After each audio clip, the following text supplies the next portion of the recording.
Bom dia novamente a todos. Retomando aqui no nosso segundo painel, vou aceitar a sugestão feita para reflexão no primeiro painel. A gente vai começar um pouquinho sem formalidade, em vez de chamar nominalmente aí cada um dos participantes. Eu vou só registrar aqui mais uma vez o agradecimento à professora Caitlin por, desde o início, estar incentivando e participando da construção do Legality. E também, gentilmente, a participação da Ieda, advogada do Google, que se deslocou de São Paulo aqui para o Rio de Janeiro, especialmente para poder nos brindar um pouco com a reflexão, com esse ponto de vista muito rico de uma empresa de tecnologia e como ela está encarando todo esse dilema da privacidade, que é muito importante ser debatido. Não só porque eu acho que cada um de nós vive num mundo cada vez mais conectado com seus dispositivos celulares no bolso, mas também por N coisas e sensores que estão surgindo e cada vez mais se tornando especializados e capturando informações. E como usar essa informação, esses dados, é um dilema que a gente tem em benefício da sociedade e é muito oportuno o momento dessa reflexão, uma vez que um anteprojeto de lei está começando a ser discutido para tratar da proteção dos dados pessoais. Então, o que a gente está disposto efetivamente a dar acesso aos nossos dados, o que a gente quer ganhar em troca dessa perda um pouco da nossa privacidade. Acho que é um debate muito rico e esse painel tem o objetivo aí da gente ouvir um pouco dos pontos de vista e começar a formar nossa cabeça para poder participar desse debate. Então, mais uma vez, agradeço e convido aí a doutora Ieda para começar a sua apresentação. Eu que agradeço, Rafael. Bom dia a todos. É um prazer estar aqui com vocês. Eu quero agradecer e parabenizar a iniciativa do evento. Estou muito feliz de estar aqui. Eu também sou uma ex-aluna da PUC, ainda aqui da PUC de São Paulo, então é um prazer estar aqui com vocês. E eu fico muito feliz de ter esse espaço aberto para a gente conversar um pouco de privacidade, de proteção de dados, que são temas complexos, cheios de detalhe, de nuances. Então, esse debate é contínuo, é importante, ter um espaço para reflexão é sempre bem-vindo. Eu queria começar lembrando que hoje o setor privado usa dados para suas atividades econômicas como um todo. Normalmente a gente atrela o uso de dados a empresas de tecnologia, ao uso de dados online, mas na verdade esses modelos de negócio eles se estabelecem por vários setores da economia privada hoje em dia. A gente está mais familiarizado a ver isso em empresas de tecnologia, então eu trouxe aqui alguns exemplos como portais de notícia. Então, quando a gente entra no site da UOL, quando a gente entra no New York Times, quando a gente acessa nosso e-mail, faz uso de uma rede social, consome conteúdo no YouTube, no Vimeo, qualquer outra plataforma, a ideia central é basicamente a mesma em todos esses casos. O que a gente está fazendo como usuário, como consumidor desse conteúdo e usuário dessas plataformas e sites, o que a gente está fazendo é fornecer os nossos dados para essas empresas de tecnologia ou outros fornecedores de serviço, de produtos, e a partir desse momento esses dados conseguem ser coletados e eles formam uma base de perfil de comportamento. E essa base de perfil de comportamento permite que a publicidade seja oferecida online, permite que os serviços sejam melhorados e customizados para atender mais as nossas necessidades no dia a dia. E, em contrapartida, nós temos um acesso livre e gratuito à internet. Então, todo momento, quando a gente está acessando conteúdo na internet, a gente está fazendo esse trade-off, quer seja consciente, quer não seja, de estar fornecendo os nossos dados para que a gente possa acessar livremente grande parte do conteúdo que está na internet e de forma gratuita. Caso contrário, o que já se discutiu muito na doutrina no Brasil, na doutrina no exterior, é que a gente veria um cenário em que a internet seria paga. Então, cada vez que a gente fosse acessar uma notícia de jornal, por exemplo, a gente pagaria, não sei, 10 centavos para acessar aquela notícia. Mudou aqui? Mudou. Se baseiam nessa coleta de dados, nesse tratamento de dados, para usar o termo mais específico, e aqui só queria abrir um parênteses, que para termos de regulamentação e lei, tratamento de dados significa desde a coleta até o descarte desse dado, então passando aí.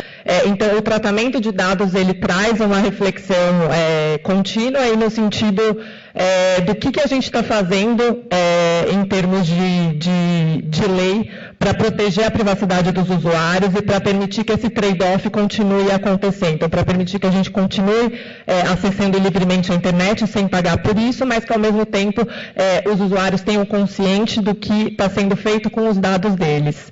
Eu vou chegar um pouquinho mais para frente no que a gente está pensando para o Brasil hoje em dia, mas eu queria trazer antes uma reflexão sobre o cenário europeu de proteção de dados até o momento, porque ele tem uma influência muito grande no que a gente está vendo nos projetos de lei que o Rafael estava comentando agora no início.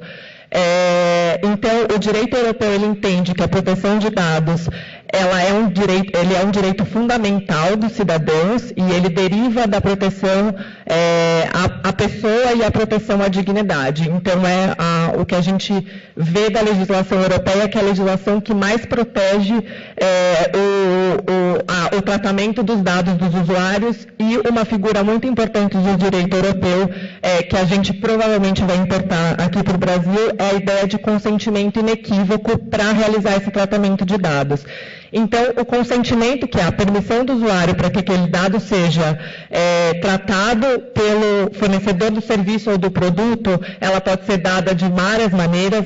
Eu imagino que a maior parte de vocês aqui se lembram que no início, o que as empresas de tecnologia e outras empresas do setor privado que tratavam dados diziam é que a partir do momento que você estivesse navegando pelo serviço, usando aquilo, o usuário tinha dado o seu consentimento em que seus dados fossem coletados, fossem tratados, e usar o serviço automaticamente te fazia aceitar os termos de uso e a política de privacidade do site. Esse era um tipo de consentimento que hoje em dia é muito pouco aceito. A indústria se reformulou para deixar de seguir nesse caminho, e hoje em dia, então, o que a Europa trouxe é essa ideia de consentimento inequívoco. Só para esclarecer um ponto aqui, eu imagino que a maior parte dos presentes se lembrem disso, mas a União Europeia tem uma lei de proteção de dados, que é a Diretiva de 1995, que foi reformulada nesse ano. Então, a partir de 2018, a gente vai ter uma nova lei em vigor, que é a GDPR, a General Data Protection Regulation. Ela já foi aprovada, mas ela tem uma vacatio legis de 2 anos, então até 2018 a gente ainda vai estar convivendo com essa diretiva europeia, que é de 95, e já trazia essa ideia de ter uma proteção de dados como sendo um direito fundamental. Dentro, então, as mudanças que a GDPR trouxe, está essa noção do conhecimento inequívoco, que é de um consentimento inequívoco, que é a ideia de que esse consentimento não precisa ter um ato solene do usuário, um ato formal para que ele seja considerado válido, mas esse consentimento tem que fazer sentido dentro da relação que existe entre o usuário e entre o prestador do serviço, e ele tem que ser comprovável por esse fornecedor do serviço.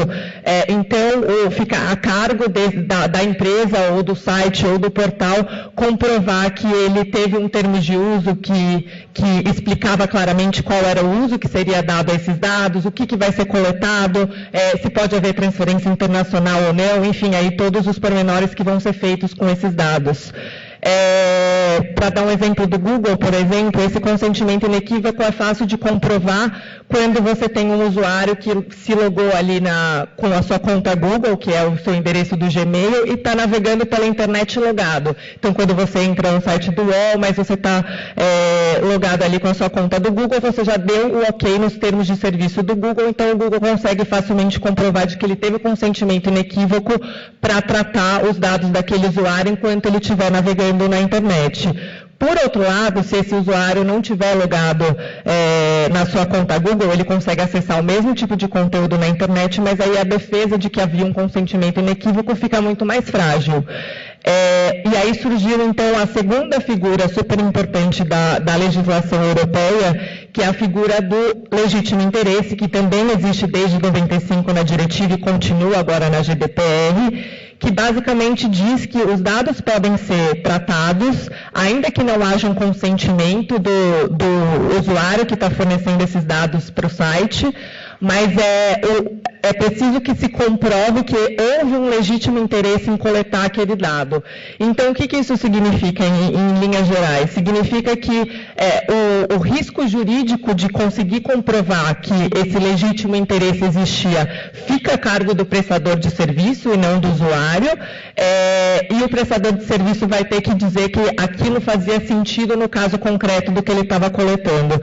Então, vamos dar um exemplo que já foi discutido lá fora, que era, por exemplo, aqueles aplicativos de exercício físico, de corrida, que você consegue medir os passos que você está dando enquanto corre, seu batimento cardíaco.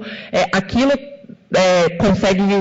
consegue juntar uma base de dados muito rica sobre os usuários desses aplicativos, inclusive com faixa etária, com condições físicas, condições de saúde, como estão os batimentos cardíacos. Então, um exemplo que costuma ser dado não seria um uso legítimo dos dados desses usuários se uma empresa que detém essa base de dados vendesse, alienasse, enfim, transferisse esses dados para uma seguradora de saúde, por exemplo, que poderia aumentar o valor do seguro que está sendo oferecido para um indivíduo com base naqueles dados que ela pegou lá. Então, esse cara está sedentário, ou essa pessoa faz um exercício físico muito intenso, talvez tenha um problema cardíaco. Isso não seria considerado um uso legítimo. E é mais ou menos essa a ideia que o direito europeu tenta prever.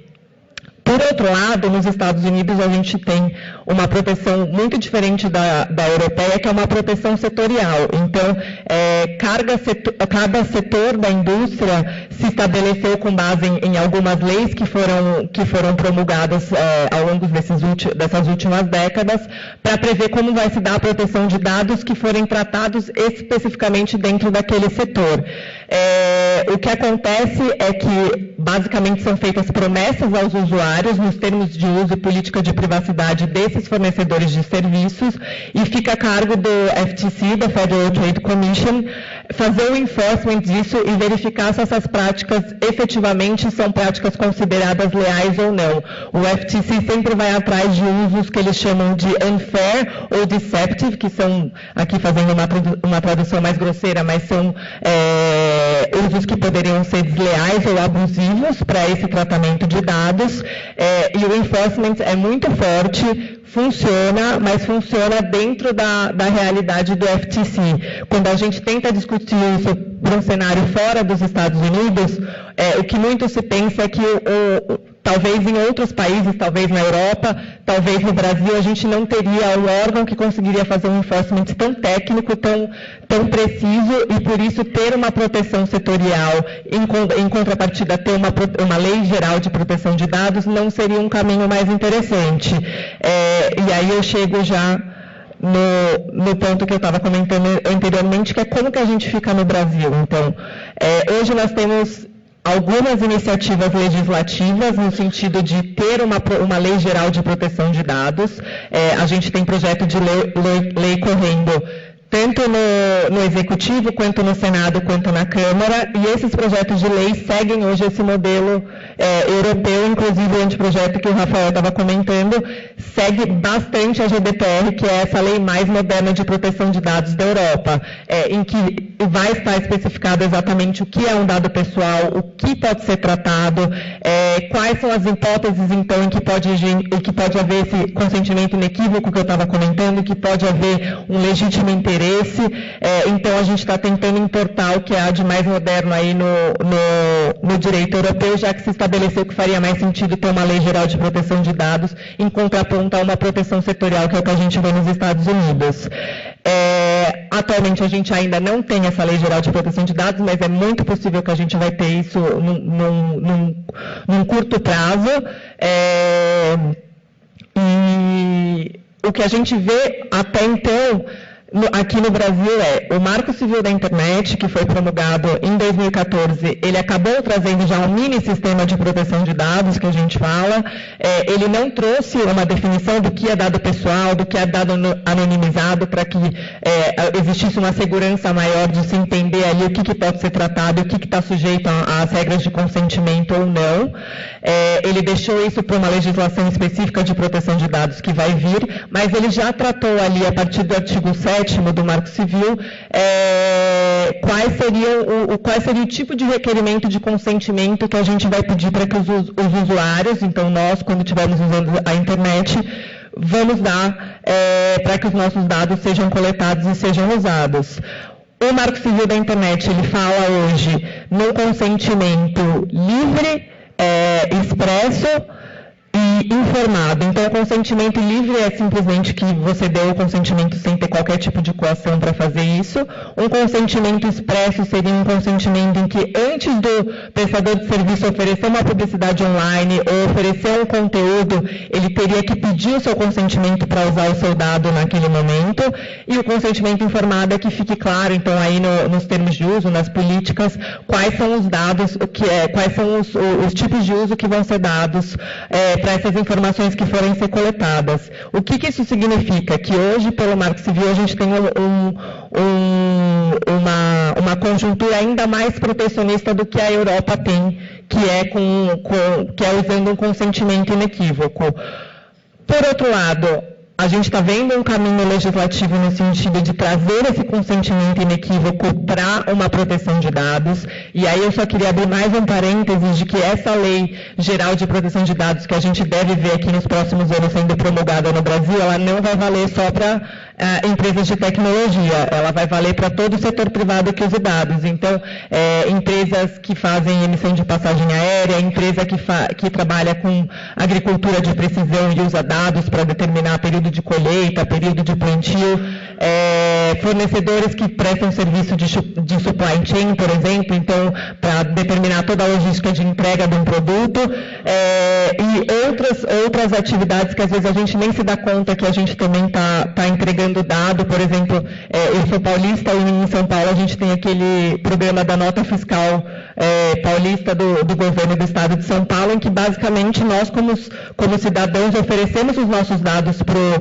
o governo. Então, ao cadastrar o nosso CPF, a gente está falando, olha, eu comprei em tal estabelecimento, em tal dia, eu paguei tal valor pela compra, a gente está oferecendo esse dado para o governo, e em contrapartida eu estou recebendo um crédito com o valor de desconto dos impostos que foram pagos. Então, essa é uma lei que vai tratar de todo esse setor e também da internet, e aí que a gente entra numa área pouco nebulosa de como vai ficar o nosso cenário no Brasil. Porque hoje o Marco Civil da Internet, por motivos óbvios até do nome, ele só trata de dados que foram coletados na internet. Então, a gente tem um consentimento expresso, que é a forma de consentimento mais rigorosa que existe para esses dados de internet, mas a gente está caminhando para uma lei geral que traria um consentimento um pouco mais brando, ainda que rigoroso também, mas um pouco mais brando e um pouco mais alinhado com a prática da indústria. Só um outro parênteses que eu queria abrir: foi promulgada em maio deste ano, no último dia do último governo, então no último dia do governo da presidente Dilma, o decreto do Marco Civil da Internet. O Marco Civil já previa a promulgação de um decreto nesse sentido, que ia tratar sobre algumas matérias de lei específica que o próprio Marco Civil já tinha levantado, mas esse decreto acabou trazendo uma definição de dado pessoal, de tratamento de dados, que não estava prevista, que foi talvez passada ali numa forma mais apressada para que esse decreto passasse. E o que a gente está vendo, então, é um cenário em que a gente vai ter uma lei geral de proteção de dados convivendo com essa definição do decreto, ao menos que haja alguma mudança nesse meio do caminho. E o que tem se debatido muito atualmente na doutrina, nas reuniões da indústria, é que há uma preocupação de que essa lei que vier expressamente diga, então, que a definição que existe de dado pessoal do decreto está revogada, para que não se abra aí uma nova porta para falar, então, qual que é a definição, qual que é o tipo de tratamento que vai ser considerado para o fim da internet. Tem que ser o do decreto, já que ele é uma lei específica, e uma lei nova não poderia revogar a lei específica, ao menos que ela expressamente fale isso, ou a gente vai considerar, então, que o Brasil prefere ter esse sistema um pouco mais conservador, um pouco mais fechado, e ficar pedindo o consentimento do usuário a cada passo da navegação na internet. Então, esse é um debate que está sendo levantado e que eu acho que é muito importante todos nós refletirmos como sociedade, até para apresentar nossas propostas nesses projetos que estão em vigor agora. Aí agora só, eu não vou me estender muito aqui nesse tema de direito ao esquecimento, mas eu queria trazer algumas informações, porque costuma ser um assunto que traz muito curiosidade quando a gente traz o nome Google para algum tipo de painel. Dois pontos que eu acho importante a gente falar aqui de direito ao esquecimento. Primeiro, o que foi reconhecido na Europa, o que a gente tanto ouve falar sobre direito ao esquecimento e o que levou a isso. Então, em 2014, teve um caso super famoso, que eu imagino que todos vocês já ouviram falar, que é o caso do Costerra, em que ele levou à Corte Superior Europeia um pedido para desindexação de uma busca que é feita num mecanismo de busca como o Google, por exemplo. Então, o primeiro ponto aqui que é importante falar é que a gente não está, quando a gente está falando de direito ao esquecimento, a gente não está falando especificamente da remoção do conteúdo da internet. O nome é um pouco infeliz e já foi criticado. Na verdade, ele talvez fosse mais apropriado chamar esse de direito à desindexação. Porque o que acontece é justamente isso. O que a Corte Europeia falou o direito, foi reconhecido um direito independente e autônomo, com base na legislação de proteção de dados europeia, então com base ainda na diretiva de 95, e esse direito permitiria que, ao se fazer uma busca em nome de uma pessoa num mecanismo de busca, então no Google, no Yahoo, no Baidu, caso essa pessoa tenha feito um pedido de que algum link especificamente que resultasse dessa busca fosse desindexado, ou seja, ele deixasse de aparecer no buscador, então caberia ao buscador não mais mostrar esse resultado apenas na pesquisa. Esse conteúdo pode ser encontrado de alguma outra forma, o conteúdo vai continuar no ar, a menos que aí o portal que abrange esse conteúdo tenha recebido uma ordem judicial para tirá-lo do ar. Então, o primeiro ponto que eu acho que é importante a gente entender é que isso só vale se a pesquisa for feita em nome da pessoa. Então, se você procurar, por exemplo, João da Silva e algum desses resultados tiver sido desindexado, isso não vai aparecer nessa pesquisa, mas se esse resultado era atrelado, por exemplo, a um acidente no Guarujá que o João da Silva sofreu, se você procurar só por acidente no Guarujá, esse resultado que foi desindexado para a pesquisa do João não vai ser desindexado para a pesquisa do acidente do Guarujá. É isso que esse caso Costerra falou. E, ironicamente, Costerra, apesar de ter pleiteado aí o direito ao esquecimento e ter recebido esse primeiro precedente, é lembrado por todos e citado por todos em todos os painéis que falam de direito ao esquecimento. Tornou-se inesquecível, exatamente. E o segundo ponto dessa decisão do caso Costerra da União Europeia, que é importante a gente comentar, e que foi a grande polêmica quando a decisão foi deferida, é que ela estabelecia um teste de ponderação, então, entre o interesse público de manter esse conteúdo no ar versus o direito à privacidade do indivíduo que está pleiteando o direito de ser desindexado da busca. Isso aqui a gente já está careca de conversar em qualquer direito, inclusive na nossa jurisdição, mas o que causou a grande polêmica foi o fato de que a Corte Europeia entendeu que esse teste de ponderação não ficaria a cargo do judiciário, mas sim do mecanismo de busca. Então, nesse caso, na decisão foi pedido para que fosse removido do Google, então ficaria a critério do Google fazer esse teste de ponderação, analisar, então, o que estava prevalecendo naquele caso, se prevalece o interesse público de ter o conteúdo no ar ou o direito à privacidade do Costerra, e feita essa ponderação, então o mecanismo de busca tem que agir e ir atrás de desindexar as URLs que ele entende que são necessárias. Aqui no Brasil, a gente já tem precedentes do STJ, inclusive a gente tem um precedente de um recurso especial de 2012, que é anterior ao caso Costerra, em que o STJ, aqui peguei as palavras deles, ele já tinha se pronunciado que não há fundamento legal que permita impor aos provedores de pesquisa, ao Google, Yahoo, Baidu, entre outros, a obrigação de eliminar do seu sistema os resultados que apontam para uma foto ou texto específico. Ou seja, em 2012, o STJ tinha entendido que um direito ao esquecimento não cabia na nossa legislação, e eles inclusive comentaram que essa não era uma tutela útil, que uma tutela útil seria sim você permitir, como o Marco Civil da Internet permite, ter uma ordem judicial que faça com que aquele conteúdo seja removido da plataforma, do site, do portal que ele se encontra, mas que desindexar simplesmente esse resultado de uma busca, de um mecanismo de busca, não seria uma tutela útil, não seria uma tutela que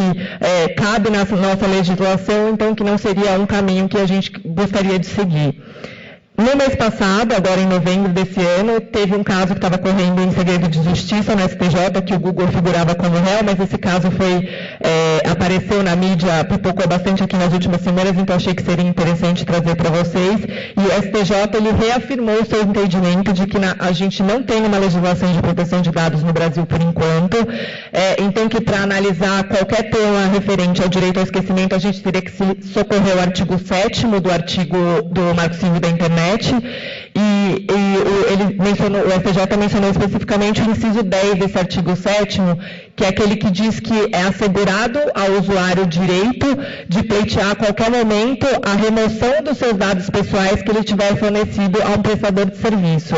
Mas o que o STJ pontuou nessa decisão foi de que esse direito que é assegurado ao usuário só é assegurado quando ele mesmo fornece os seus dados para um prestador de serviço. Então, isso não se aplicaria para um pedido de remoção de uma desindexação de um resultado de busca, de um mecanismo de busca. E outra coisa que o STJ confirmou nessa decisão é que o entendimento do tribunal é de que haveria, inclusive, um caráter de censurador por parte do mecanismo de busca se a gente permitisse que essa decisão fosse tomada pelo mecanismo e não pelo judiciário. Então, o entendimento da STJ foi bem diferente do entendimento que foi dado no caso Costerra, que a gente estava comentando no início, em 2014.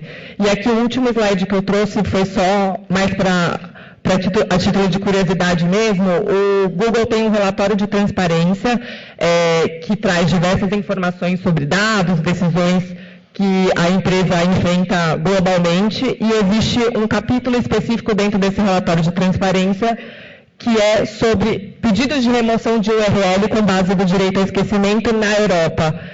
Lá embaixo vocês conseguem ver que é possível procurar por cada país da Europa qual foi o número de URLs pedidas, quantos desses pedidos foram atendidos, quantos não foram atendidos, já que cabe ao Google, na atual circunstância, fazer aquele teste de ponderação de qual que é o direito que vai prevalecer. E esse relatório, então, ele foi colocado justamente porque o Google entendeu, e isso nunca foi segredo, o Google confrontou muito a decisão na época em que ela foi dada na Europa, justamente porque ele entendia que não estava no papel de se fazer juiz ali, fazer dizer qual era o direito da parte que valeria mais, mas já que essa foi a obrigação imposta, o Google, acho que diariamente, alimenta essa base de dados, inclusive essa tela que eu peguei é de ontem, para demonstrar, então, olha, o que eu estou removendo, em quais países eu estou removendo, está sendo feito por X e Y, e está aqui o meu relatório.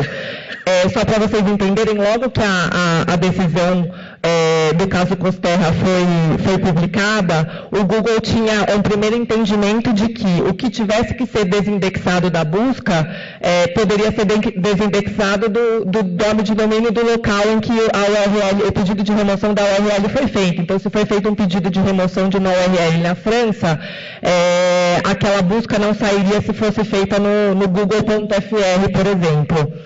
Alguns tribunais locais e algumas DPAs, Data Protection Authorities, entenderam que não era isso que a Corte Europeia estava tratando, que na verdade ela queria uma remoção muito mais ampla do que isso, e especialmente a autoridade francesa defende até hoje que essa remoção deve ser feita globalmente, ou seja, ainda que um pedido tenha vindo na França e que a decisão europeia só tenha jurisdição dentro da Europa, eles entendem que se há um pedido de remoção de URL com base no direito do esquecimento, isso tem que ser removido da internet em geral, não importa de onde a busca está sendo feita. O Google refuta muito isso justamente por um dos grandes pilares da empresa ser o livre acesso à informação, e o que foi feito posteriormente a isso foi trazer um tipo de geolocalização com base no IP do usuário.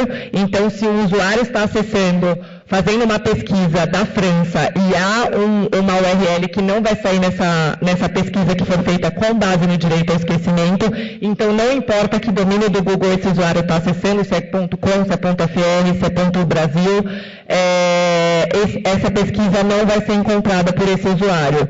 No entanto, a pesquisa ainda não é removida globalmente, há um caso pendente agora na Corte Superior da França, em que o Google é parte, justamente para discutir se poderia uma decisão europeia ter efeitos em todo o país, aí, transcendendo então a soberania europeia só.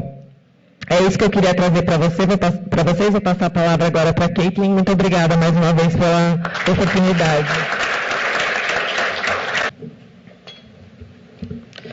Bom, boa tarde, eu acho que já, a todos.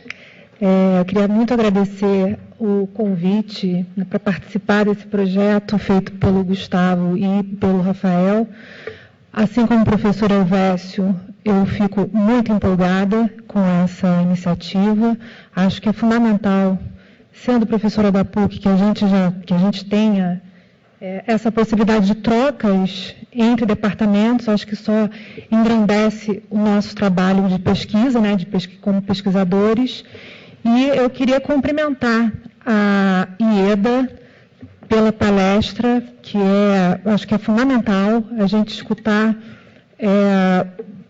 justamente o representante, se não do maior, um dos maiores atores, enfim, de serviços e produtos hoje em dia, que é o Google. Assim como ao lado do Facebook, eu acho que são as duas grandes corporações privadas que detêm, né, uma quantidade extraordinária de dados e trazem, né, eventuais questionamentos, né, sobre o uso desses dados. Então, aqui, eu e Ieda vamos fazer uma certa contraposição, só para me localizar aqui com vocês da plateia. A minha área de pesquisa em direito civil. Eu sou pesquisadora de privacidade, ou seja, da proteção, né? Quando eu falo de privacidade, é justamente para tratar da questão da proteção da privacidade, e, portanto, eu vou puxar a brasa para a minha sardinha. E não vou tratar o Google aqui como grande vilão universal, mas vou trazer algumas reflexões que eu acho que são importantes para o nosso debate ir adiante. Bom, a primeira questão que eu acho relevante é ver a partir de que ponto de vista nós podemos tratar as questões relativas à privacidade. Evidentemente, a internet, né, é o grande instrumental que nós temos hoje em dia, que permite a avaliação de eventuais violação desses direitos referentes à privacidade. Nós também temos questões referentes à criptografia, uma questão que é recorrente hoje, que eu digo que eu acho que virou mania, quase, né?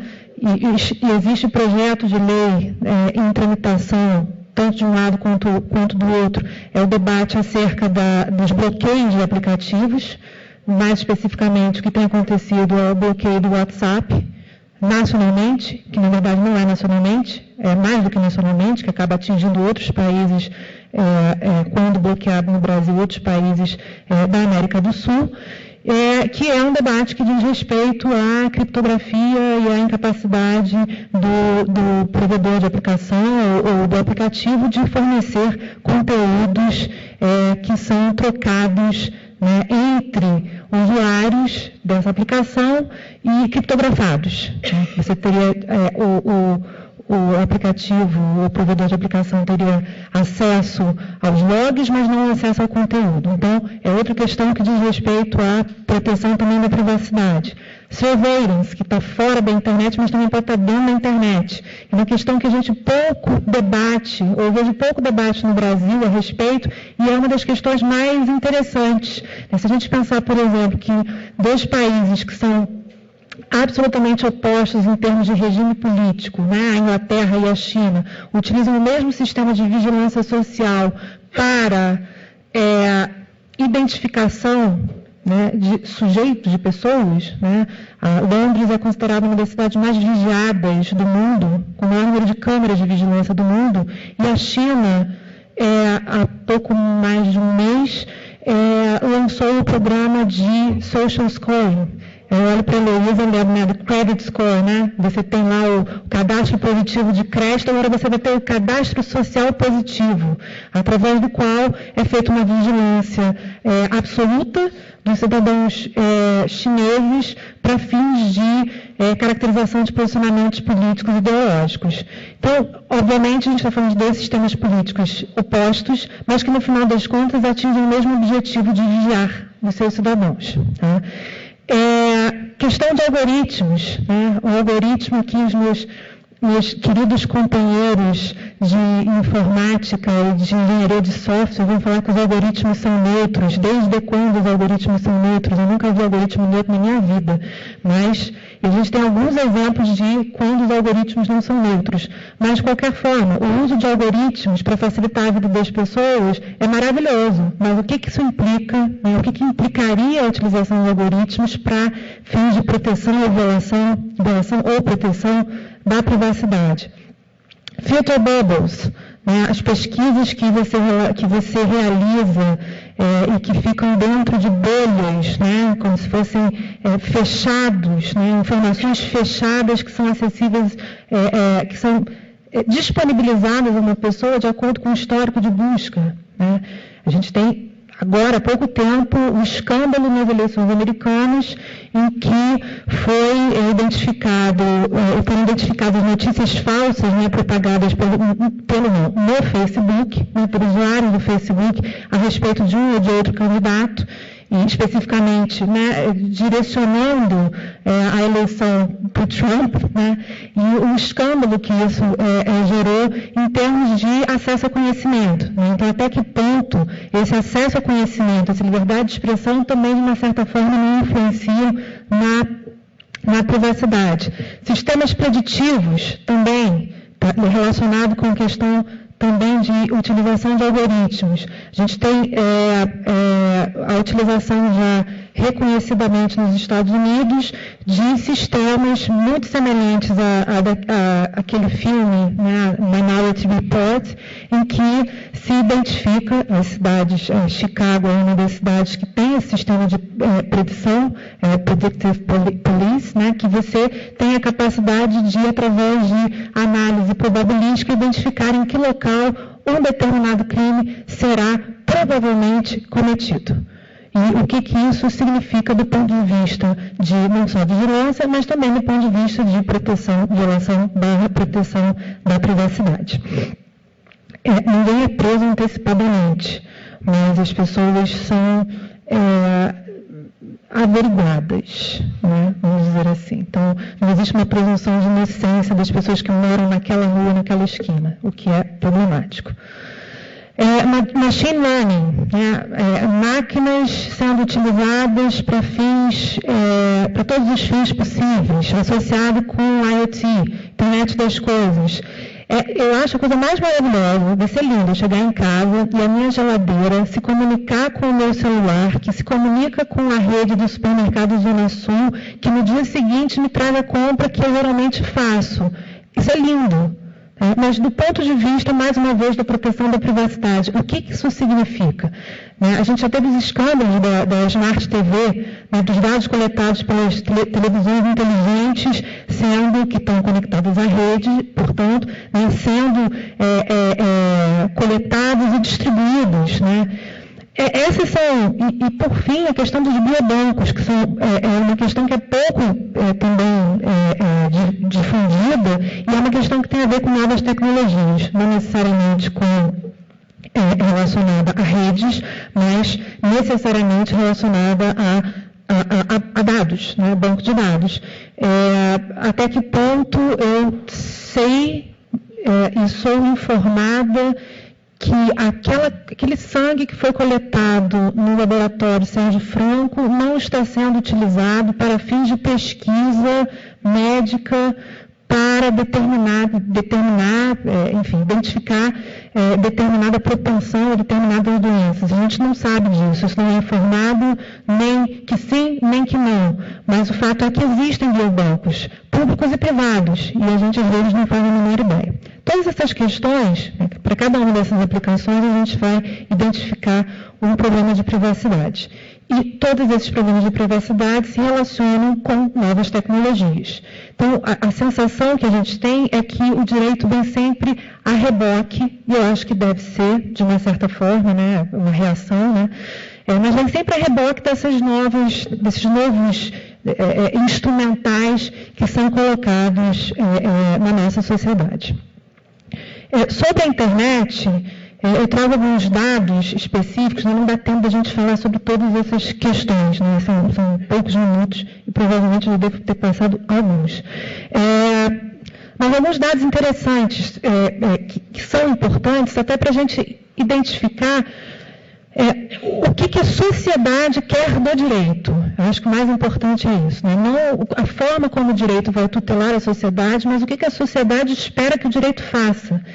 Porque não adianta a gente tomar um posicionamento radical, por exemplo, a necessidade de autorização durante uma navegação na internet de dar um consentimento para ou não para a utilização de dados, que isso inviabilizaria, concordo com a Ieda, inviabilizaria a nossa capacidade de troca de informações e de acesso também a essas informações. Mas até que ponto que a sociedade pode, né, de alguma forma, dar para o direito um feedback do que ela quer, em termos de tutela. Então, a gente tem 3,2 bilhões de pessoas conectadas à rede. O Brasil é o 5º país, maior número de conexões, 97% das empresas e 23,8% dos domicílios brasileiros estão conectados à rede, e isso de acordo com o State of Connectivity de 2015 do Facebook. O Facebook, assim como o Google, faz relatórios anuais ou bianuais, trazendo informações sobre acesso à rede. No Brasil, mais da metade do tráfego de dados de aplicativos em redes móveis, eu estou focando nas redes móveis, porque a gente, na grande maioria das vezes, acessa a internet através de rede móvel, né, 4G, 3G, Wi-Fi, celular, e mais do que através de outras formas. E essa é a informação que me deixa com a pulga atrás da orelha para saber o que o direito vai fazer com isso. 31% dos brasileiros aceitam compartilhar dados pessoais. Por quê? A resposta é muito simples, o trade-off. O que o trade-off ou o benefício da ignorância? Acho que a gente tem essa dupla possibilidade. Evidentemente, né, a utilização gratuita de aplicativos e de aplicações na internet pelo usuário traz a ele um benefício que, eventualmente, ele sequer, no trade-off, ele sequer sabe, né, o que ele está negociando naquele acesso gratuito. Ele sabe que ele tem acesso ao Gmail, ele sabe que ele tem o Facebook, o Instagram, o WhatsApp. Agora, o que se faz? Ele sabe que todos esses produtos e serviços são gratuitos, mas o que se faz da coleta daqueles dados, ele não faz. O usuário geralmente não faz a menor ideia. Então, poucos fazem ideia. Então, o trade-off vale a pena. Né? Se a gente fizer aqui uma rápida pergunta no auditório, se vocês abririam mão de um pouquinho de uma parcela da sua privacidade para fins de permitir uma maior segurança pública, eu não tenho a menor dúvida de que todo mundo aqui toparia ser vigiado um pouquinho. Eu acho que é um pouco o que acontece na internet também. Todo mundo topa ter seus dados coletados um pouquinho, se isso significa, no final, acesso a determinados serviços que são relevantes. A Ieda já comentou o artigo 7º do Marco Civil da Internet, que é a legislação específica que trata da internet, não dos dados, mas da internet. Ele traz, entre os direitos e garantias do usuário, no inciso 1º e no inciso 7º, questões referentes à proteção da privacidade e questões referentes à finalidade do uso de dados, né, do não fornecimento a terceiro de dados pessoais, salvo o consentimento mega maravilhoso, livre, expresso e informado do usuário. Ou seja, o que foi feito, o que será feito, o que estamos fazendo, o que será feito do que estamos fazendo e para quem vamos dar essas informações. Se depois de todos esses dados, né, fornecidos para o usuário, ele ainda concordar, aí a gente vai ter a possibilidade dessa transferência. Acho que todas essas questões referentes à tecnologia, no final das contas, desembocam no que a gente deve entender, o que o direito deve entender como privacidade. O conceito de privacidade mudou, enquanto direito protegido no ordenamento mudou.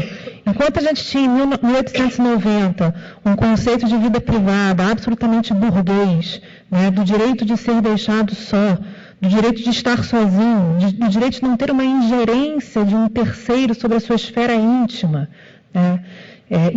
evidentemente esse direito não está desconsiderado, mas ele evoluiu para um direito hoje de privacidade que está muito mais ligado à questão da autodeterminação informativa, que nada mais é do que a capacidade de controlar os seus próprios dados. O que será feito, ou o que é feito dos dados que são coletados sobre a minha pessoa.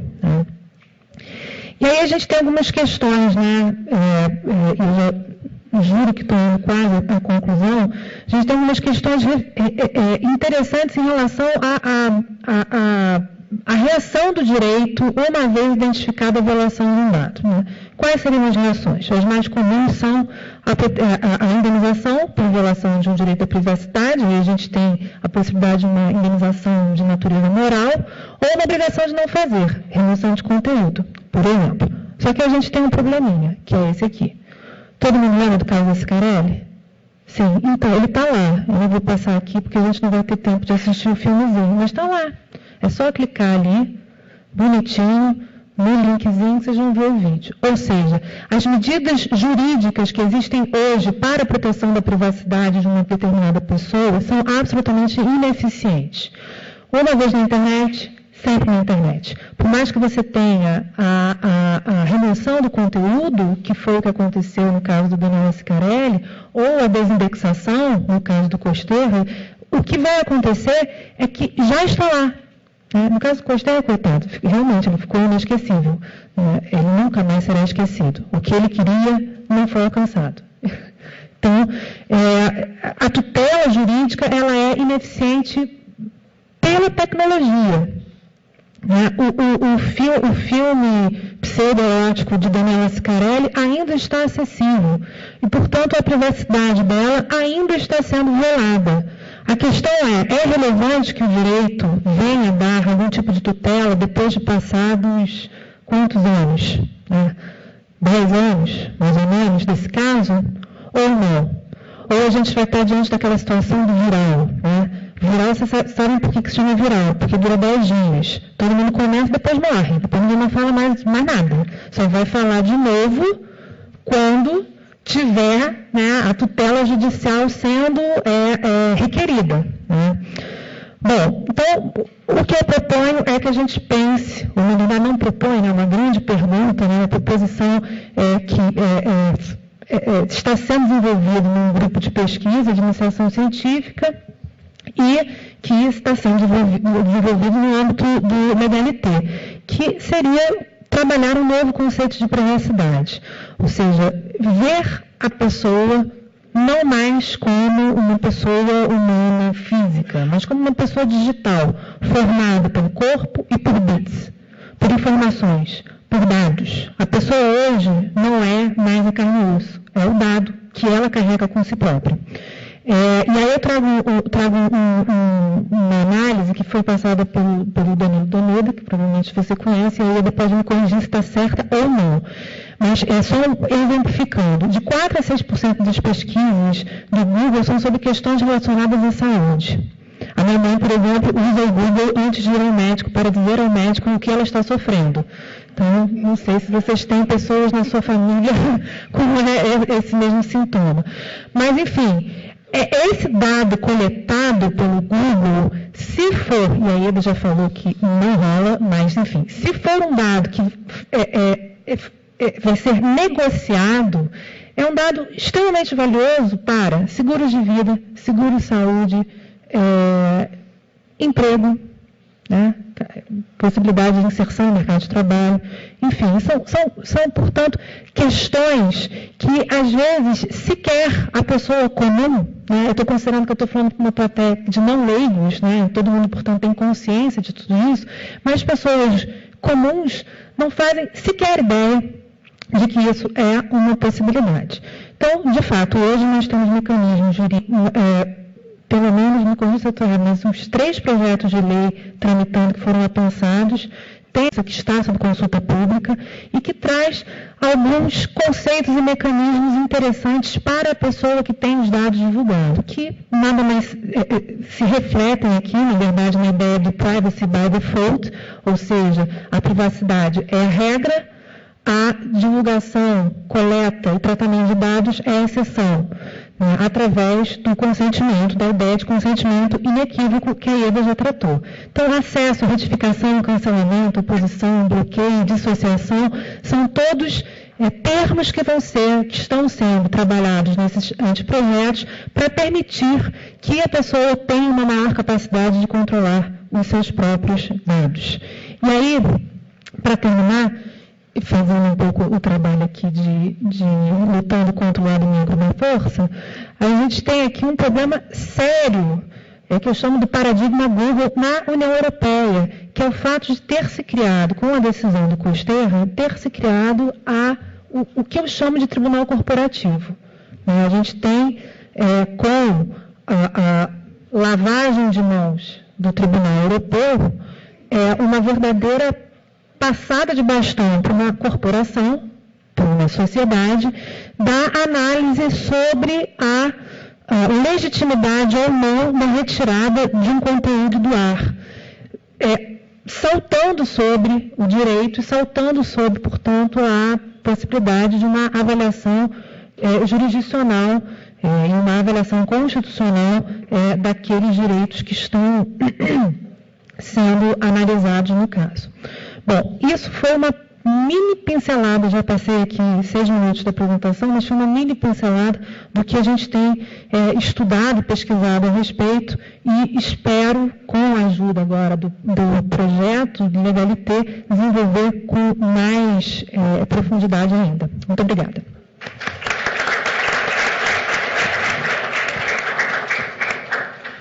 Queria mais uma vez agradecer a participação da doutora Ieda e da professora Kathleen.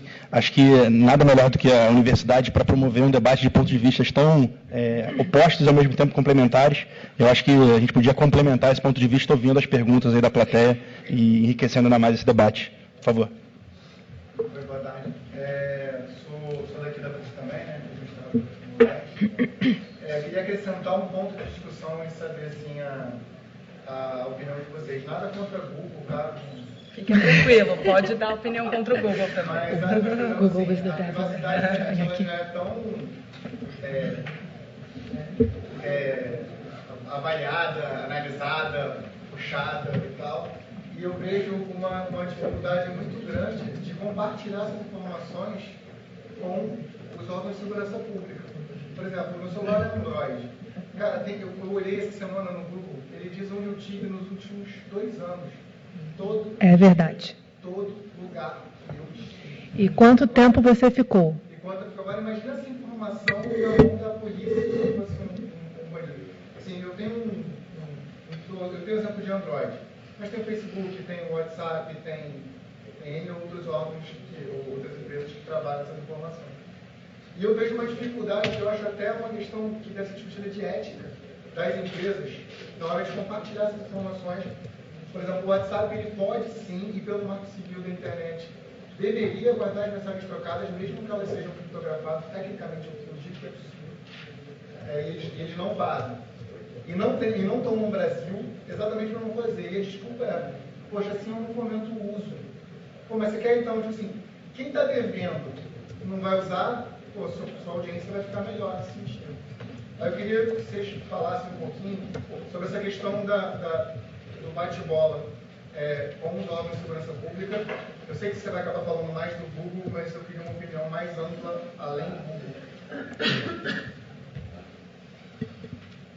Ixi. Não, está ligado, Tá ligado? Ele não está mesmo. Eu vou dar minha opinião pessoal, não vou dar minha opinião do Google, então. Só queria fazer um esclarecimento. Todos esses serviços que coletam dados de geolocalização que você estava comentando, então onde eu estava, que horas eu estava, por todos os anos da minha vida, desde que eu comecei a usar o serviço, eles podem ser ser desativados. Basta entrar nas configurações. E isso eu não estou falando só pelo Google, estou falando pela maioria dos produtos que a gente usa. Então, eu acho que um ponto já que entra nessa reflexão que você levantou, que é muito positiva, eu acho que a gente precisa repensar melhor como a sociedade, e isso tem muito a ver com o que a professora Caitlin estava falando, como a sociedade enxerga e entende o que está escrito nesses termos de uso, nessa política de privacidade, nesses sistemas de configuração. Então, uma iniciativa que acontece em muitas empresas de tecnologia, acho que o Yahoo foi o pioneiro nisso e fez super bem, foi trazer termos de uso e política de privacidade numa versão leiga, não juridiquês, em que existe ainda uma versão completa desses contratos, porque querendo ou não, por que todas as empresas fazem essas políticas? Porque esse é o contrato que elas têm com o usuário e elas precisam apresentar esse contrato no judiciário quando elas forem demandadas. Mas estão sendo criadas alternativas para que o usuário de fato entenda o que ele está dando ok ali quando a gente fala tanto de consentimento, da permissão do tratamento. Então, o que é que está sendo tratado? O meu consentimento vale por quanto tempo? Para qual motivo? Para qual ato da minha navegação aqui na internet? Então, tem-se criados documentos e, inclusive, às vezes, um disclaimer mesmo no site, falando, olha, aqui a gente vai coletar seu dado para XYZ, tá bom? E várias empresas trazem hoje essa linguagem muito mais acessível, menos juridiquês, para que haja uma consciência maior da sociedade do trade-off que está sendo feito e para que alguém possa levantar a mão e falar, esse trade-off eu não quero, eu vou desativar essa configuração, ou eu vou abrir mão de ter um serviço mais customizado para poder não entregar esse tipo de dado. Então, por exemplo, você comentou que você tem Android, você talvez tenha um aplicativo que chama Google Now, que basicamente te fala, olha, você tem que sair agora para pegar seu voo no Galeão, que o meu vai estar mostrando isso, que eu preciso sair, aliás, falando que você precisa pegar seu voo no Galeão, vai por tal via, quando você chegar em São Paulo vai estar chovendo, então pega um táxi, mas não vai pela Marginal, enfim, é um serviço que eu acho ok dar o meu trade-off, porque eu quero receber essa informação, mas isso sou eu e Ieda, e pode ser que eu e Ieda daqui a um ano fale, não, agora esse trade-off não me é mais interessante, não quero mais. Então, eu acho que o primeiro ponto é a gente abrir para a sociedade um espaço para que ela entenda o que está sendo feito com aquele dado e que ela possa refletir, e essa é uma decisão absolutamente pessoal e que a gente tem o direito, inclusive, de mudar a ideia ao longo do caminho, sobre o que a gente quer consentir, o que a gente não quer consentir, e acho que por isso que os debates que estão tendo nos projetos de lei estão sendo produtivos, porque eles estão ouvindo a sociedade, eles estão ouvindo a academia, eles estão ouvindo doutrinadores e pessoas que atuam na área e que hoje já conseguem trazer um debate mais sofisticado para que a gente saia da esfera de só falar é consentimento expresso, é consentimento inequívoco, e a gente entre na esfera do que isso significa, o que a gente consegue fazer a partir daí. O ponto sobre a discussão do WhatsApp, eu não sei se eu concordo que eles têm a obrigação de fornecer o conteúdo da mensagem, eles têm a obrigação de fornecer os registros de acesso à aplicação, que é o que o Marco Civil diz, mas aqui acho que a grande questão é, quando eles recebem um requerimento criminal com base na lei de interceptação judicial para oferecer esse serviço, o que acho que o grande desafio que o WhatsApp está enfrentando é falar, olha, eu consigo te entregar, mas está criptografado. Não sei o que você vai fazer com esse dado, mas é isso que eu consigo te dar desse conteúdo. Então, a questão aqui é, isso é uma obrigação possível ou impossível para eles, já que basicamente para o serviço deles existir, eles têm que apresentar para a sociedade uma ferramenta que seja segura. Porque uma coisa eu acho que é evidente quando a gente está olhando para um caso em que pode ter uma ameaça terrorista, que foi a grande discussão que a Apple teve nos Estados Unidos, quando a gente está tendo uma investigação criminal de uma quadrilha, por exemplo, em que a sociedade olha e fala, não, olha, o WhatsApp deveria fornecer esse conteúdo. A outra coisa é quando a gente para pensar se a gente ainda usaria um serviço que oferece as nossas conversas mediante uma ordem judicial. Oi? Exatamente, mas a gente não é grampeado em qualquer caso, a gente é grampeado caso haja uma interceptação. Tem uma grande má vontade dessas empresas da Apple, do próprio Apple, no sentido de fazer isso, com esse argumento que você está usando. Porque eu acho que aí eu dou tanto dado meu, que quando o cara tem um lance terrorista ou rede de pornografia infantil, o cara vai falar, não, mas aí eu quero dar segurança para o mundo. Cara, mas Eu entendo o seu ponto, eu só acho que o que a gente tem que esclarecer é que não é que nada é cumprido. Existem, e isso é corriqueiro, as empresas fornecem, mediante a solicitação, endereços de IP, então, para permitir a investigação de quem é que fez essa conduta, como é que a gente linka isso ao usuário da internet naquele momento. E outro ponto é fornecer conteúdo, que no quadro de uma plataforma ou um aplicativo que não há criptografia pode ser feito, porque a obrigação é possível. O outro lado é como o WhatsApp da vida faz quando a forma como ele vende o produto dele, ainda que seja gratuito, mas a forma com que ele consiga a adesão da população é falar, eu tenho um produto que é seguro, pode usar porque seus dados vão estar... Claro. Uma questão antecedente aí é saber se eu posso permitir no meu país a venda de um produto sobre o qual eu não posso ter controle no caso de ter bem da vida qualquer, mais importante... Exatamente, o que vai prevalecer, né? Qual que é o direito, então, que a gente acha que tem que se sobrepor? É essa segurança por ter um aplicativo criptografado, ou então não, eu preciso ter uma segurança de que caso haja uma investigação, isso possa auxiliar a investigação. Exatamente. O contraponto Eu concordo. O contraponto, e aqui nem eu mesma já tenho uma opinião formada sobre isso, mas o contraponto às vezes é mais fácil simplesmente dar uma ordem para o WhatsApp e falar, olha, a autoridade policial falar, me fornece esse conteúdo que eu mato o problema, e às vezes o que se argumenta de volta também há outras saídas, então vamos pensar também um pouco nas outras saídas. Mas sim, o que a gente está vendo hoje, a discussão é qual que é o direito que a gente vai decidir como sociedade que deve prevalecer, e por isso que inclusive existe o projeto que a professora estava comentando, especificamente sobre criptografados. Já se discutiu muito e não só no Brasil, em outras jurisdições também, já se discutiu muito e ainda se discute se a gente deseja que haja essa criptografia de ponta a ponta, em que basicamente é impossível quebrar o código e conseguir acessar a informação que foi dita. E esse é o ponto que eu acho que o WhatsApp está enfrentando, e eu estou falando, eu acho, porque, enfim, eu não faço parte da empresa, a maior parte, imagino que todos os inquéritos e processos corram em sigilo de justiça, mas o que eu acho que eles enfrentam, às vezes, é uma impossibilidade de conseguir entregar esse conteúdo, porque o conteúdo é criptografado. E aí, o que eu estava tentando esclarecer no começo existe uma diferença do que a gente está tratando de dados, em que existe uma base de usuários que usam um produto e a partir daquilo você consegue ter um perfil de comportamento desses usuários, isso é uma coisa. Outra coisa é o conteúdo das mensagens desses usuários em si, que é a ponta que é criptografada do serviço, e que o WhatsApp costuma alegar, eu não tenho como cumprir a sua obrigação porque eu não tenho esse conteúdo. Ele justamente é criptografado porque eu falo para os meus usuários, podem falar, o serviço é seguro, eu não sei o que você está falando.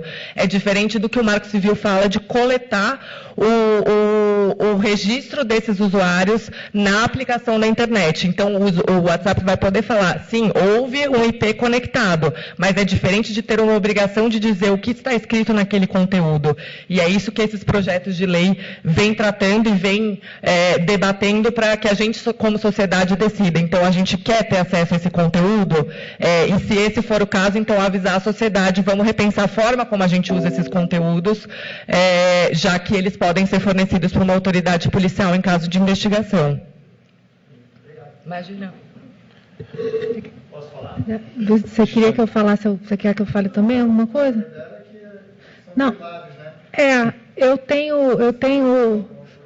tenho sentimentos contraditórios a respeito do WhatsApp, porque eu realmente sou absolutamente a técnica, não faço a menor ideia de como funciona. Eu sei como funciona, em tese, a criptografia, eu não sei até que ponto o conteúdo dessas mensagens pode, de alguma forma, ser acessado ou não. Então, assim, do ponto de vista jurídico, eu acho que a gente tem que ponderar se esse tipo de decisão judicial, de bloqueio de aplicativo, é eficiente ou não. É a discussão que eu acho que é importante a gente tomar. Uma decisão. Vai ter algum impacto positivo, bloquear ou não o aplicativo? Por enquanto, a gente está vendo que não tem impacto, que é absolutamente ineficiente. Muito pelo contrário, tem feito as pessoas, cada vez que existe um bloqueio judicial, que as pessoas migrem para outros aplicativos, Telegram, Signal da vida, e comecem a utilizar esses outros aplicativos, que, por sua vez, também tem criptografia ponta a ponta. Então vai ser bloqueado também, né? Eu acho que assim, o judiciário também, não sei se o judiciário ou os advogados, na verdade, os advogados e, portanto, o judiciário, por reflexo, tem uma predileção por determinados fornecedores de serviço e produto, quais sejam Google e Facebook. Google e derivados de Google e Facebook e derivados de Facebook. Existe como se fosse uma seleção daqueles que devem ser atingidos, né, acho que de repente até politicamente, por uma ação judicial. Porque, voltando à questão da desindexação, a ação movida contra o Google para desindexar não atinge o Bing. Mas alguém aqui usa o Bing? Sim? Na plateia, usa o Bing.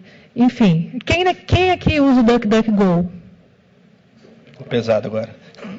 2, 3, 4, sei lá. Entendeu? Enfim, mas é uma questão também, eu concordo, aí eu vou um pouco concordar com a Ieda, é uma questão de, realmente, trade-off. Então, você quer usar o Tor? Eu uso o Tor. Eu vou lá no meu router maluco, fico lá horrível, né? A interface é horrorosa, mas eu vou lá para fazer meus segredinhos sujos, eu uso o Tor. Beleza. Agora, qual é o trade-off que eu tenho de usar o Tor? A minha privacidade. E se eu usar o Chrome? Não tenho privacidade nenhuma. É o trade-off. O Chrome é bonitinho, o Tor é horroroso. Enfim. Então, eu acho que a gente tem que... Só aproveitando aqui, já que vocês concordaram as duas, vou aproveitar essa sessão para trazer um outro ponto de vista. Assim, hoje, o WhatsApp é um grande concorrente das telecomunicações, TIM, Oi, etc., que são obrigadas a ter infraestrutura para armazenar e dar toda a infraestrutura para amparar a justiça. Né? Então, também tem que tomar cuidado de a gente não tratar, talvez, uma coisa muito similar de formas completamente diferentes. Né? Isso, só trazer também um comentário que você me lembrou aqui, acho que... Esse debate é importantíssimo, mas às vezes quando a gente passa por uma esfera de trazer isso para uma legislação, então quando a gente está debatendo projetos de lei, a gente tem que focar sim no que está acontecendo hoje, mas não só focar em atingir o gigante, o WhatsApp, por exemplo.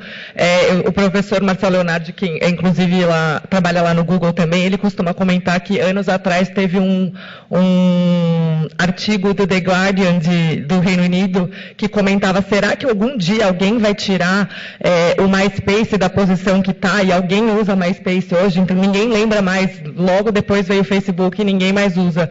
Então eu acho que a gente tem que olhar sim para o que está acontecendo com os gigantes, isso tem que permear a nossa discussão, e eu acho que o que está acontecendo com o WhatsApp já está permeando a nossa discussão, mas quando a gente transporta isso para o que a gente está legislando, a gente tem que pensar mais principiologicamente como sociedade, pelo menos na minha opinião, do que só atingir aquele momento específico, porque a tecnologia vai mudar, vai vir outra coisa que os usuários vão se interessar mais e outros trade-offs que os usuários vão começar a fazer que 3 meses atrás a gente não imaginava que seria possível. Perfeito. Perguntas? Eu queria fazer um comentário, por favor. Perguntaram com uma discussão da criptografia. Eu acho que a sociedade sim tem que decidir se hoje a livre iniciativa permite que o empresário de tecnologia crie um serviço de comunicação instantânea criptografado ou não. Eu acho que se alguém assistiu ao Snowden, todo mundo teria que defender a criptografia, que hoje em dia vem sendo atacada. Só que o meu medo é que eu acho que a discussão hoje ela não vem sendo feita, porque a discussão da criptografia ela está sendo travada em processos sigilosos, em que o Facebook, como suposto representante do WhatsApp por ter comprado, sequer é parte do processo, recebe ofício só de cumprimento em 24 horas. Então eu tenho muito medo dessa discussão não está sendo feita. Eu acho que ela é importante, eu até tive uma oportunidade recente de discutir isso rapidamente com algumas pessoas, uma discussão muito qualificada e plural, a professora Kate e a professora Luísa também estavam presentes. Eu acho que a discussão é apresentada como uma ponderação entre uma segurança e privacidade, quando na verdade o conflito é entre segurança e segurança pública, direito difuso, e segurança privada de dados. Então, eu acho um pouco complicado essa resistência à criptografia, porque hoje o judiciário usa o WhatsApp para intimar a gente, para a audiência. Um advogado comentou outro dia, eu falo com o pediatra do meu filho no WhatsApp, então a gente quer que isso seja aberto dessa forma. Eu tenho muito medo, porque o Estado usa criptografia, o comércio eletrônico e o e-commerce não sobrevive sem criptografia, a atividade bancária não sobrevive e o particular não pode usar criptografia. O Estado, que é um mau usuário, não deixa o particular usar. Então, eu acho que se acabar com o WhatsApp, no dia seguinte, os criminosos vão contratar os programadores, vão fazer o aplicativo deles. Quem é a criptografia somos nós. Então, tem muita dificuldade de, a pretexto de combater um crime no Lagarto, no interior do Sergipe, que merece naturalmente toda persecução penal cabível, porque também a polícia não pode dizer que está rendida essa informação, porque a polícia nunca teve tanta informação como tem hoje em dia. A gente tem essa impressão de que a polícia está rendida, não está. Nas Olimpíadas a gente viu um exemplo de um militar que entrou num grupo de WhatsApp. A gente pode até discutir a questão constitucional na nossa discussão de hoje, se é um militar que deveria fazer isso, ou se é um outro agente da segurança, que foi criticado isso. Mas ele, olha, não podendo ter acesso ao conteúdo do WhatsApp, o que a inteligência de segurança fez? Entrou no aplicativo, conseguiu de uma forma escusa técnicas de investigação.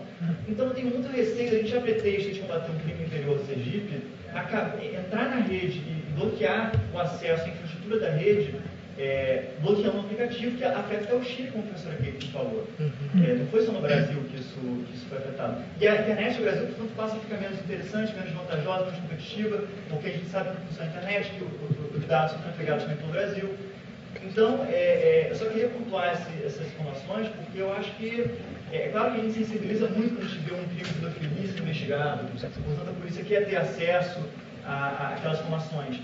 Mas, assim, eu acho que a criptografia é um serviço, não só dos criminosos, né? Um serviço que também favorece toda a sociedade. Então, a gente tem muito cuidado quando a gente fulaniza muita discussão e identifica os vilões facilmente, porque os criminosos certamente vão achar a maneira deles. Então, acho que a gente tem que ter esse cuidado. O problema é o seguinte, o problema não é a criptografia, o problema é uma questão ética de má vontade das empresas nesse sentido. Por exemplo, quando você faz uma transação no banco, o dado é criptografado do seu computador para o banco. Lá no banco, eles abrem o dado criptografado e gravam sem ser criptografado. Quando você faz uma compra na internet, você usa o web GPS, o seu dado vai criptografado para o servidor. Quando você usa o WhatsApp, o dado vai para o servidor do WhatsApp. Do servidor do WhatsApp, ele vai para o servidor do servidor web celular, do seu amigo, do seu grupo, todo mundo está no grupo. Por que o dado não pode ser criptografado para lá ser gravado, e depois criptografado para o outro lado, e a segurança do dado fica lá nos servidores deles, como o banco faz, a Netshoes faz, toda essa. Então o problema não é a criptografia, o problema é o seguinte, eu com pretexto de segurança não querer olhar para o lado, para os meus usuários não se sentirem seguros, eu digo isso. É igual por que a Apple não abriu o celular do terrorista que matou 14 pessoas? Eu vou dizer o que eu acho, minha opinião. Entendeu? Tipo assim, poxa, não, aí eu vou abrir poxa, mas cara, o terrorista matou 14 pessoal. Só para pedir um favor, que a doutora Ieda está com horário, que ela vai voltar para São Paulo ainda hoje. Se tiver uma última pergunta, depois a gente pode até continuar o debate, não há problema nenhum. Mais alguma pergunta? Só aproveitar. Por favor. Só uma última pergunta. Sobre essa questão que você trouxe aqui, da pessoa ser, não fugiu a frase, corpo e bits, pessoa digital. Como é que ficaria, por exemplo, a disponibilidade desse direito de privacidade antes, por exemplo, no caso do anônimo? Até que ponto esse direito seria disponível à pessoa ou não fazer esse trade-off? Na realidade, eu acho que a gente tem que fazer uma nova releitura dos direitos existenciais para identificar até que ponto a renúncia a direitos da personalidade é algo imutável, imexível, intransponível. Né? A partir do momento em que a gente está inserido dentro de um contexto e de um instrumental, né, que por si só, já de forma intuitiva, tácita, já permite a utilização dos nossos dados de forma que a gente sequer faz ideia de que eles estão sendo utilizados, ou ainda que a gente consinta com isso, de uma certa forma a gente já está renunciando a uma proteção.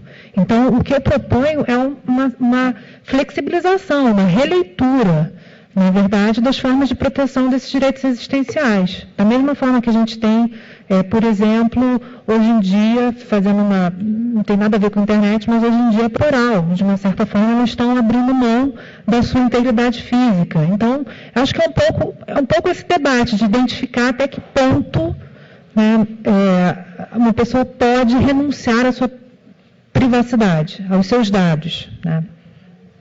Agregando aí também, eu acho interessante que uma das tendências tecnológicas publicada numa pesquisa recente é a gente ter um gêmeo virtual, que na verdade vai ter dados e nos ajudar, nos orientar nas nossas atividades do dia a dia. Acho que essas discussões se somam aí os bits e bytes para entender como é que a privacidade desse nosso gêmeo vai ser tratada aí realmente pelas corporações.